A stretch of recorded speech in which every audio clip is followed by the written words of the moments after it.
There's also two different kinds of money within this social class. What's called old money versus new money, also called the nouveau riche, French for newly wealthy. Here are two examples of them here. Bill Gates is nouveau riche. He's new money. He made his money. He came from an upper middle class childhood to become part of the upper class. But he's never going to be accepted into the old money world of George W. Bush and Al Gore, who are both old money families, meaning their money was inherited. Neither of them have amassed great personal fortunes on their own. They actually inherited most of their money from their ancestors. Their families are both very wealthy. And even though Bill Gates is the richest man in the world, he doesn't have the social prestige of these old money families, like the Bushes or the Rockefellers or the Kennedys. There's something about that old money that is exclusive, that is going to, I'm sorry for the phone ringing in the background. It's probably somebody calling to tell me I've inherited a lot of money and that I'm in an old money family now. But anyway, there's something about that exclusivity that actually excludes people who have new money.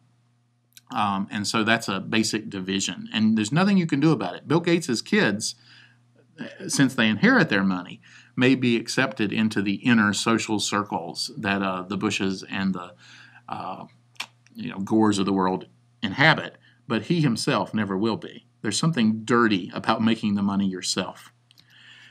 And those exclusive clubs and circles are reserved for the old money. Okay, then there's the middle class. And the middle class makes up about 40% of society, but it can be further broken down. There's the upper middle class, and the upper middle class makes in the neighborhood of 100 to 200,000 a year. And these are professionals, people like doctors, lawyers, college professors, although not necessarily community college professors. These are people who do professional white-collar jobs.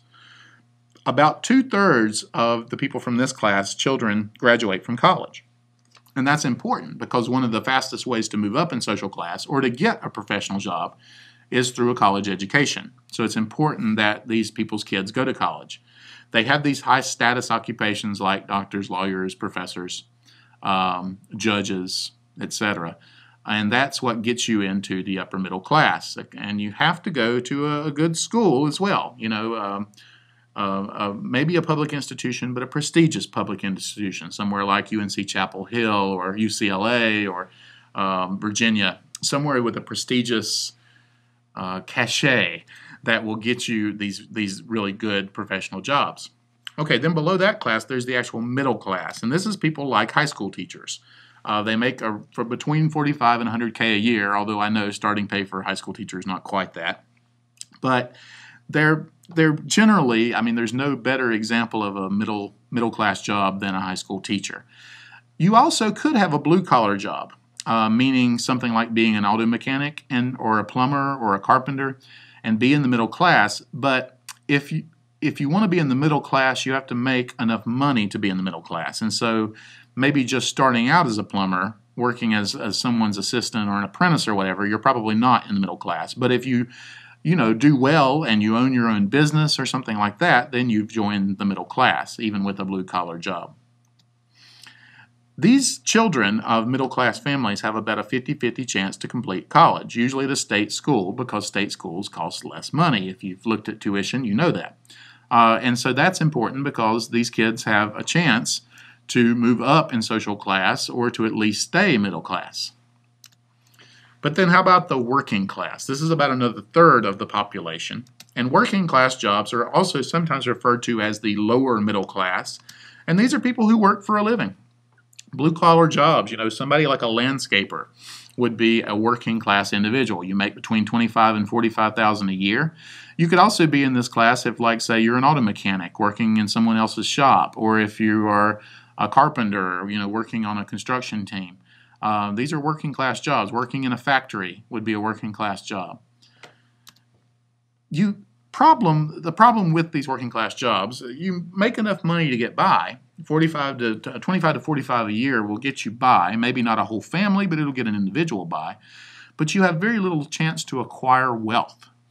Wealth is money that's left over from your income once you've bought the basic necessities of life. And if you're in the working class, you have little or no chance to acquire that wealth, to save money, to pass on to your children, or to invest, because you're spending all of your income on the day-to-day necessities of life. And that can be a problem because it makes it harder to climb out of the working class and into the middle class. And another problem is that because there's very little wealth, only about a third of children from the working class attend college at all. And that can be a problem because you tend to not move up in social class without a college education.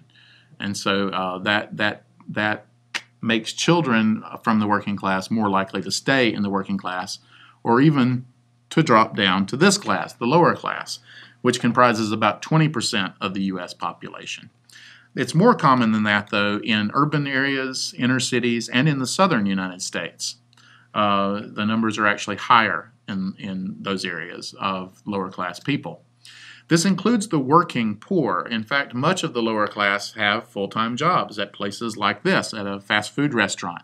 If you've ever worked for minimum wage, though, you know that you're actually going to be making below the poverty line, even if you work a full-time job. So you're going to be a member of the lower class. So it does definitely include the working poor. Only about a half of the children of this social class finish high school. And that can be a big problem, because if you've filled out any job applications lately, you know that almost all jobs, even unskilled jobs at this point, are requiring high school education. And so it becomes very hard for children of people working in the lower class to actually climb out of the lower class. Now, many of us work part-time jobs that would be considered lower class jobs, working fast food, working at Walmart, etc., for minimum wage, or working for a temp agency. The trick is, if that's your career, if you have no prospects of doing anything better, if you're not doing it part-time, to work your way through college or whatever, then it's a lower class job. If you're doing it as a temporary means to an end, you're saving up money to go to school, you're saving up money for something to move on to a better job, you have the education to move up in the company, whatever, then you're not truly working in the lower class. But if that is your career, then that's a lower class job. Okay, and the last topic before poverty, which is the last thing we'll talk about, is social mobility. And this simply means moving within social classes. The easiest one to talk about is upward and downward mobility. And you start in a particular social class depending on where you're born. So the family you're born into, your parents determine your starting point. If you're born into, say, the working class and you end up with a middle class job working as a high school teacher, then you're said to be upwardly mobile. You've moved up from where you started to a higher social class. You moved from the working class to the middle class. You also, unfortunately, can go down, though. If let's say you're born to upper middle class parents who are both lawyers, and you end up taking a job as a plumber, then you've moved down in social class. That's downward mobility. You also can stay within the same social class but get a different job. That's called horizontal mobility. Think of it like a horizontal line. So if you're born into a middle class family and your parents are both high school teachers, and you take a job as a plumber, but you own your own shop, you move up to make enough money to have your own shop, that's horizontal mobility. You're still within the middle class, but you've taken a different kind of job in the middle class. There's also intergenerational mobility, which means that you yourself may not move up or down in social class, but you save up money, or you make sure that your children and succeeding generations after you are going to be able to move up in social class. We see this a lot, working class parents who save their whole lives to send their children to college so that their children can move up in social class, the next generation, or maybe even their grandchildren can move up in social class. We see this a lot of time with people who have immigrated to the United States. It's hard as a first-generation immigrant to succeed to the level of being, an upper middle class person, but you may be able to produce that life for your children over time by saving money and that sort of thing.